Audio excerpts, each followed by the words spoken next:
আসসালামু আলাইকুম এভরিওয়ান। আমি আজকে একটা দেশি মুরগির রেসিপি শেয়ার করব, যেটা কিনা আমাদের পালের মুরগি। রান্নাটা কিন্তু আমার দাদি করেছে, খুবই মজা হয়েছে রান্নাটা। তো রেসিপিটা শুরু করা যাক। প্রথমেই আমি এখানে পেঁয়াজ মরিচ দিয়ে দিব। পেঁয়াজ মরিচগুলো ভালোভাবে আমি ভেজে নিব। এরপরে আমি 2 টেবিল চামচ পরিমাণে এখানে আদা রসুন বাটা দিয়ে দিব।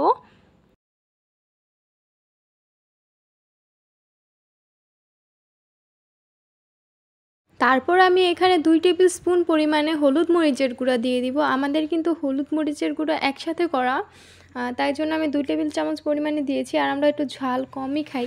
এরপরে ভালো করে কষিয়ে আমরা মাংসগুলোকে দিয়ে দিব।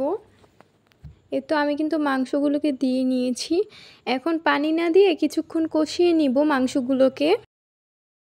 আমি কিন্তু ফার্মের মুরগি খাই না, আমি দেশি মুরগি খুবই পছন্দ করি। আমার দেশি মুরগি খেতে খুবই ভালো লাগে। আমার দাদু তাই জন্য বলল ওকে এই মুরগিটা রান্না করে দে, ও খেতে পারবে। তাই জন্য মুরগিটা রান্না করা হচ্ছিল। তো ভাবলাম আপনাদের সাথেও রেসিপিটা শেয়ার করি। আমার দাদুর রান্না কিন্তু অনেক বেশি মজা লাগে।